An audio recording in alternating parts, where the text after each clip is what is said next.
અને ગુજરાતની હદ પર મધદરિયે કોસ્ટગાર્ડનું રેસ્ક્યુ ઓપરેશન। દહાણુના દરિયામાં માછીમારી કરી રહેલી એક બોટમાં અકસ્માતે એક ખલાસીને ઈજા થઈ હતી।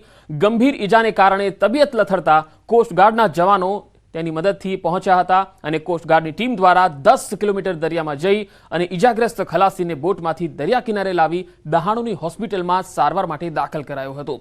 તો આ રેસ્ક્યુનું આખું જે રેસ્ક્યુની ટીમ જ્યાં ત્યાં પહોંચી હતી દરિયાની અંદર 10 કિલોમીટર અંદર સુધી ગઈ હતી। વધુ માહિતી સાથે સંવાદદાતા ભરતસિંહ વાઢેર જોડાયા છે। ભરત, કઈ રીતે કોસ્ટગાર્ડે આખું આ રેસ્ક્યુ ઓપરેશન હાથ ધર્યું?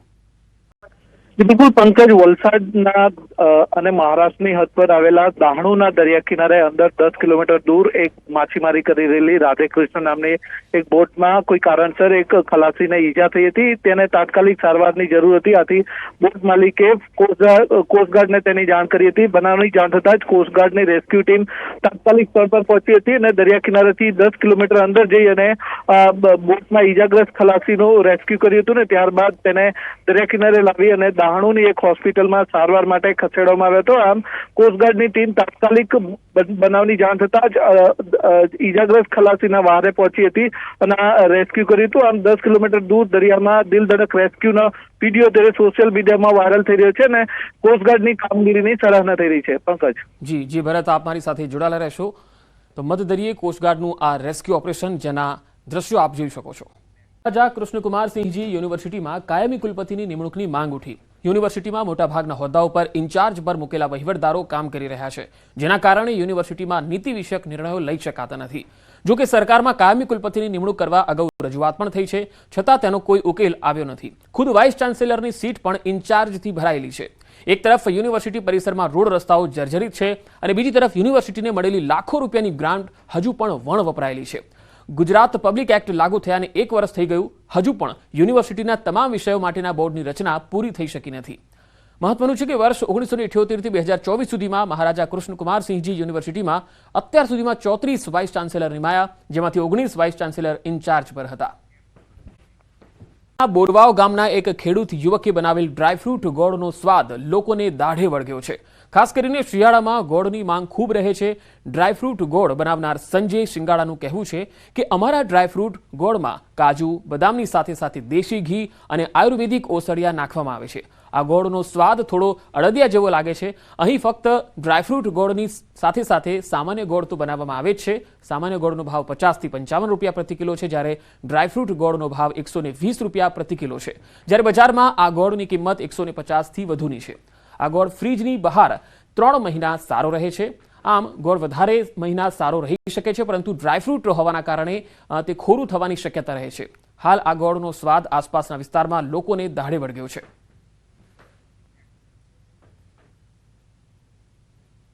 આની અંદર ગાયનું ઘી નાખીએ છીએ, સૂંઠ પાવડર, કાજુ બદામ ક્રશિંગ કરેલા નાખીએ છીએ અને એક બે જાતના ગીરના ઓહળિયા નાખીને એક સારો એવો લોકોને ટેસ્ટફુલ ગોળ અમે ઉપયોગ કર્યો છે, જે બાળકોને, વૃદ્ધો, યુવાનો બધાને ખાસ કરીને ઠંડીની સિઝનમાં પસંદ આવે છે અને ખૂબ સારો એવો રિટેલ વેપાર પણ છે। અહીંથી બોરવાઈ ગામમાં ગોળ ડ્રાયફ્રૂટ વાળો છે, બહુ સારું નામ છે ને આમ ક્વોલિટીમાં ડ્રાયફ્રૂટ નાખે છે, ગાયનું ઘી નાખે છે, ફ્રૂટ નાખે છે, બધું સારું વસ્તુ નાખે છે। બહુ એની પહેલાં અમે એકવાર લઈ જતા ત્યાં અમને બહુ સારો ટેસ્ટ આવ્યો છે, પાછા અમે લેવા આવ્યા છે। સમર્થનમાં આવ્યા છે સંતો। મહંત વિજય બાપુના સમર્થનમાં આવ્યા છે સાધુ સંતો। છાયા મંડળના સંતોએ વિજય બાપુ સાથે મુલાકાત કરી। સત્તાધાર ખાતે ધર્મસભા બોલાવવાની લાગણી પણ વ્યક્ત કરી। સાધુ સંતોએ સમર્થન આપતા કહ્યું, સત્તાધારના મહંત વિજય બાપુ એકલા નથી, સંતો તેમની સાથે છે। સત્ય બહાર આવવું જોઈએ। વધુ એક સરકારી કર્મચારી લાંચ લેતા પકડાયો છે। કાર્યપાલક ઇજનેર માર્ગ અને મકાન વિભાગની કચેરીમાં એસીબી દ્વારા છટકું ગોઠવવામાં આવ્યું। R&B વિભાગનો સિનિયર ક્લાર્ક લાંચ લેતા ઝડપાયો છે। રવિ રાજુ મજેઠિયા 5000ની લાંચ સ્વીકારતા રંગે હાથે ઝડપાયો।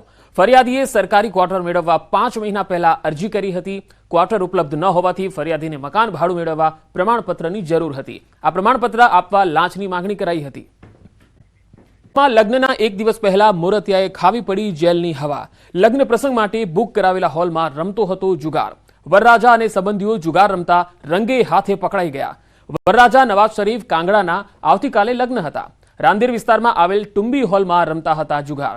રાંદેર પોલીસે બાતમીના આધારે ટુંબી હોલમાં રેડ પાડી અને આ રેડ દરમિયાન એક વરરાજા સાથે 13 લોકોને ઝડપી લીધા. વરરાજા નવાઝ શરીફ કાંગડાના અને તેના ભાઈને જામીન આપી દેવાયા. પોલીસે 76,000થી વધુની રોકડ અને મોબાઈલ કબજે લીધા છે. આશરે 2 લાખથી વધુનો મુદ્દામાલ પણ જપ્ત કરાયો છે.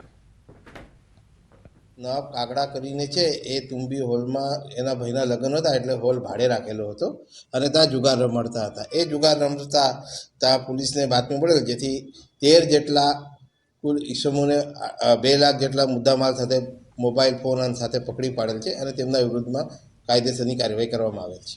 એમાં એક વરરાજા બધા જે કાગડા છે એ નવાબ કાગડા એનો જ ભાઈ છે, નદીમ આસિફ કાગડા કરીને છે, એના લગ્ન હતા. એટલા માટે ગેસ રિફિલિંગ કૌભાંડમાં મોટા ખુલાસા થયા. ગેસ કૌભાંડમાં એજન્સીના માલિકની સંડોવણી સામે આવી. સિલિન્ડરના ડિલિવરી ચાર્જ પોસાતો ન હોવાથી ચોરી ખુદ એજન્સીનો માલિક જ કરતો હતો અને એ જ ચોર નીકળ્યો છે. શહેરના શ્રીનાથ ગેસ એજન્સીમાંથી ગેસ રિફિલિંગ કૌભાંડ પકડાયું, જેમાં રણોલી વિસ્તારમાંથી દરોડો પાડી અને 10 આરોપીઓને પકડી લેવાયા, જેમની પૂછપરછમાં આ ખુલાસો થયો. તપાસમાં સામે આવ્યું કે 7 મહિનાથી રાધણ ગેસના બોટલમાંથી ચોરી થતી હતી. આ મામલે સુપરવાઇઝર મયુદ્દીન ઘરેલું ગેસ સિલિન્ડરમાંથી કોમર્શિયલ સિલિન્ડર તૈયાર કરાવતો હતો. શ્રીનાથ ગેસ એજન્સીનો માલિક હિરેન મહેતા વોન્ટેડ છે. આ મામલે પોલીસે 5 ટેમ્પા, 174 સિલિન્ડર, 33,000 રોકડા અને 9 મોબાઈલ સહિતનો મુદ્દામાલ જપ્ત કર્યો. વધુ એક શાળાને નોટિસ ફટકારવામાં આવી. સેટેલાઇટની ઇન્ટરનેશનલ સ્કૂલને નોટિસ ફટકારવામાં આવી. નવા બિલ્ડિંગની બીયુ પરવાનગી ન હોવાનું સામે આવ્યું છે. ડીઈઓએ નોટિસ આપીને ખુલાસો માંગ્યો છે.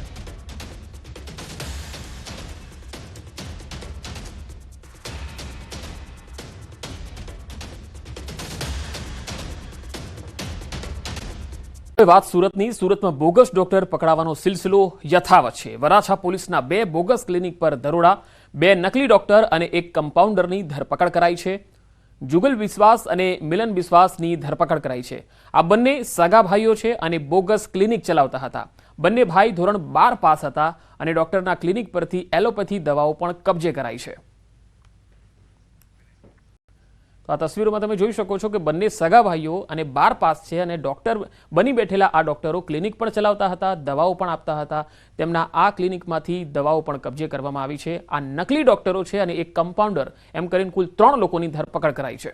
ઈડી અધિકારીના આપ કનેક્શનના આરોપો પર આપના પ્રદેશ પ્રમુખ ઈસુદાન ગઢવીએ ટ્વીટ કરીને આક્ષેપ કર્યા. ભાજપ સાંસદ સાથે આરોપી અબ્દુલ સત્તારના ફોટો ટ્વીટ કરીને ગઢવીએ આ આરોપ લગાવ્યા. સાથે જ પોલીસ સાથેના આરોપીના ફોટા પણ ટ્વીટ કર્યા છે.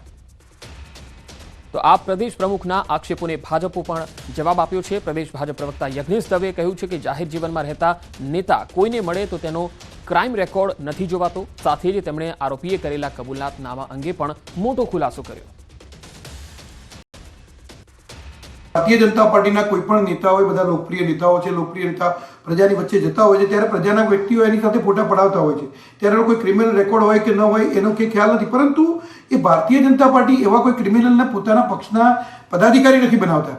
અને કદાચ કોઈ પક્ષનો પદાધિકારી હોય અને કદાચ સરચૂકથી ક્યાંક કોઈ ક્રિમિનલમાં સંડોવાયેલો હોય તો ભારતીય જનતા પાર્ટી એને બરખાસ્ત કરી અને સજા પણ કરે છે અને એમાં પણ અચકાતી નથી પડતી. અને એમાં જ્યારે નકલી ઈડી બની અને આમ આદમી પાર્ટીનો મહામંત્રી પકડાતો હોય કચ્છનો, ત્યારે ઈસુદાનભાઈ લાજવાની જગ્યાએ ગાજી રહ્યા છે. એ વ્યક્તિ પોતે કબૂલાત કરે છે કે જે હું નકલી ઈડી બનીને પૈસા ખંખેરતો હતો એના 10% ભાગ હું આમ આદમી પાર્ટીના નેતાઓને આપતો હતો ગુજરાતના. સાથે સાથે એને પોલીસ નિવેદનમાં એ પણ લખાવ્યું છે કે હું કચ્છની જે આમ આદમી પાર્ટીનું કાર્યાલય છે એ કાર્યાલયનું ભાડું અને કાર્યાલયનો તમામ ખર્ચો એ અબ્દુલ સત્તાર જે આ ગુનેગાર છે પોતે ભોગવતો હતો, એવું એને પોલીસ નિવેદનમાં પોતે જાતે કબૂલ કર્યું છે. એટલે મારે ઈસુદાનભાઈને એ પૂછવાનું કે તમારા દિલ્હીના નેતાઓ જે પ્રમાણે લીકરનો ગોટાળો કરી અને એમાં ભાગ બટાઈ કરતા હતા. પીવાના પાણીની લાઇનમાં ભંગાણ સર્જાયું. 6 ફૂટ ઊંચા પાણીના ફુવારા ઉડ્યા. રાવપુરાના મચ્છીપીટ વિસ્તારમાં આ બનાવ બન્યો. હજારો લીટર પાણીનો વેડફાટ થઈ ગયો. પીવાનું જે શુદ્ધ પાણી છે એ ગટરમાં વહી ગયું. એક તરફ નાગરિકોના પીવાના શુદ્ધ પાણી માટે વલખા છે અને બીજી તરફ પાણીનો વેડફાટ થતા તંત્રની કામગીરી સામે પણ સવાલ ઉઠી રહ્યા છે. તસવીરોમાં જોઈ શકાય છે કે પાણીનો કેટલો વેડફાટ થઈ રહ્યો છે. વડોદરાથી સંવાદદાતા હાર્દિક દીક્ષિત જોડાયા છે. હાર્દિક, વડોદરામાં પીવાની પાણીની લાઈન છે જેમાં ભંગાણ થયું છે. શાસકોના ધ્યાનમાં આ મુદ્દો આવ્યો છે ખરો? બિલકુલ પંકજ, થોડા દિવસ પહેલા જ આપણે એક અહેવાલ દર્શાવ્યો હતો. જે અહેવાલ હતો પાણીગેટમાં પૂર, એટલે કે પાણીગેટ વિસ્તારમાં પાણીની લાઈનમાં ભંગાણ થયું હતું. એના કારણે પૂર જેવી પરિસ્થિતિ જે છે તે સર્જાઈ હતી. ત્યારે ફરી એક વખત આજે મચ્છીપીટ વિસ્તાર છે ત્યાં પાણીની લાઈનમાં ભંગાણ થયું અને રસ્તા પર જ જાણે કોર્પોરેશને ફાઉન્ટેન શો મફતમાં નાગરિકો માટે યોજ્યો હોય તેમ 6 ફૂટ ઊંચા ફુવારા જે છે તે ઉડ્યા હતા. આ ન્યૂઝ 18 જ્યારે અહેવાલ દર્શાવ્યો હતો ત્યારે પાલિકાનું ધ્યાન દોર્યું હતું કે જે વડોદરા શહેરમાં પાણીની લાઈનો છે તે લગભગ 60 થી 70 વર્ષ જૂની છે અને આ લાઈનો જે છે અત્યારે સમય બદલાતાની સાથે સાથે લાઈનો પણ બદલવી ખૂબ જરૂરી છે, પરંતુ પાલિકાના જે સત્તાધીશો છે તેઓ આ કામગીરી કરવા માટે તૈયાર નથી અને એના કારણે જ આ રીતે જુદા જુદા વિસ્તારમાં જે પાણીની લાઈનો છે તેમાં ભંગાણ સર્જાતું હોય છે. હજી આ શરૂઆત છે. જેમ જેમ સમય આગળ જશે, દિવસો આગળ વધશે તેમ તેમ જુદા જુદા વિસ્તારમાં પાણીની લાઈનમાં ભંગાણ જે છે તેની સમસ્યા વધવાની છે. એટલે પાણીની લાઈનો બદલવી અત્યારે અનિવાર્ય બન્યું છે અને નાગરિકો જે છે તે પાણી માટે વલખા મારતા હોય છે ત્યારે પાલિકાના પાપે આ રીતે પીવાનું શુદ્ધ પાણી છે તેનો વેડફાટ થતો જોવા મળી રહ્યો છે. જી હાર્દિક આભાર માહિતી આપવા માટે. આ ફેરી સર્વિસમાંથી દરિયામાં પડેલ યુવકનો જે મામલો હતો, યુવક વેશપલટો કરી અને ફરી ઘોઘા શિપમાં આવ્યો. શંકાસ્પદ હિલચાલને લઈને એસઓજીની ટીમ હવે તપાસ કરી રહી છે. અતુલ કુમાર ચોકસીની તપાસ કરવામાં આવી છે. મુંડન અને ક્લીન દાઢી કરાવી અને શિપમાં ફરી આવ્યો. થોડા સમય પહેલા ફેરીમાંથી દરિયામાં પડ્યો હતો. દરિયામાં પડેલા યુવકને રેસ્ક્યુ કરી અને બચાવાયો હતો. યુવકની હિલચાલને લઈને હવે સવાલ ઉઠી રહ્યા છે. તો ફેરી સર્વિસમાંથી દરિયામાં પડેલ યુવકનો જે આ મામલો છે, એસઓજીની ટીમ હવે તપાસ કરી રહી છે, કારણ કે આ યુવકની શંકાસ્પદ હિલચાલ દેખાઈ રહી છે. અતુલ કુમાર ચોકસેની હવે તપાસ થઈ રહી છે, કારણ કે મુંડન અને ક્લીન દાઢી તેણે કરાવી અને પછી તે આ શિપમાં ફરી આવ્યો. થોડા સમય પહેલા ફેરીમાંથી દરિયામાંથી પડ્યો હતો. વધુ માહિતી સાથે ભાવનગરથી સંવાદદાતા નીતિન ગોહિલ જોડાયા છે. નીતિન, આ યુવકની શંકાસ્પદ હિલચાલને લઈને હાલ શું અપડેટ છે? એસઓજીની ટીમે કોઈ ફોડ પાડ્યો છે? ચોક્કસ વાત કરીએ તો આ જે યુવક છે, અતુલ નામનો યુવક, તે અગાઉ થોડા દિવસ પહેલા પણ જે ઘોઘાથી હજીરા રોપેક્સ સર્વિસ છે તેમાં ગયો હતો ને તેમાં તેમને દરિયામાં પડવાનો પ્રયાસ કર્યો હતો અને દરિયામાં પડ્યો હતો. ત્યારબાદ સ્થાનિક એરિયાના જે લોકો હોય છે, જે ક્રૂ મેમ્બરો સાથેના, તે લોકોએ તેમને બચાવ્યો હતો.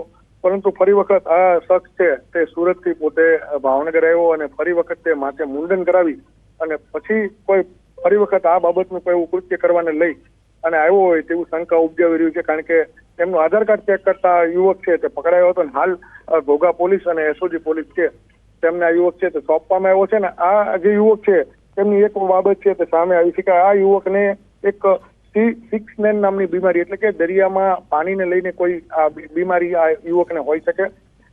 યુવાનના બેકગ્રાઉન્ડની વાત કરીએ તો યુવાન પોતે અગાઉ પણ આઈએસની પરીક્ષા માટે ઘણી તૈયારીઓ કરી ચૂક્યો છે અને પરીક્ષાઓ આપી ચૂક્યો છે. એટલે કંઈક ને કંઈક ચોક્કસ કહી શકાય કે સાયકો એનું માઇન્ડ થઈ ગયું હોય, તેને લઈને આ પ્રકારના યુવક છે કે બીજી વખત એને આવો પ્રયાસ કર્યો છે.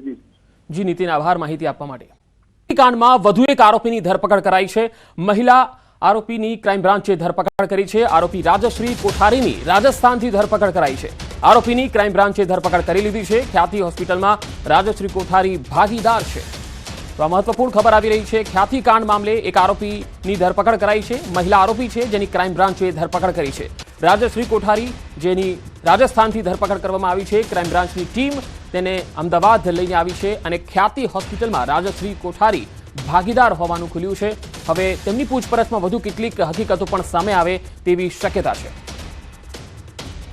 તો ખ્યાતિકાંડમાં વધુ એક આરોપીની ધરપકડ. આ મામલામાં જે રીતે ચર્ચાસ્પદ આખો આ મામલો રહ્યો છે અને હવે વધુ એક ધરપકડ મહિલા આરોપીની ક્રાઇમ બ્રાન્ચે કરી લીધી છે. રાજસ્થાનથી રાજશ્રી કોઠારીની ધરપકડ કરવામાં આવી છે અને ખ્યાતિ હોસ્પિટલમાંથી ભાગીદાર હોવાનું તપાસમાં ખુલ્યું હતું અને તેના કારણે જ ક્રાઇમ બ્રાન્ચે રાજસ્થાનથી તેમની ધરપકડ કરી છે. હવે તેમની પૂછપરછમાં વધુ કેટલીક હકીકતો સામે આવે તેવી શક્યતા છે.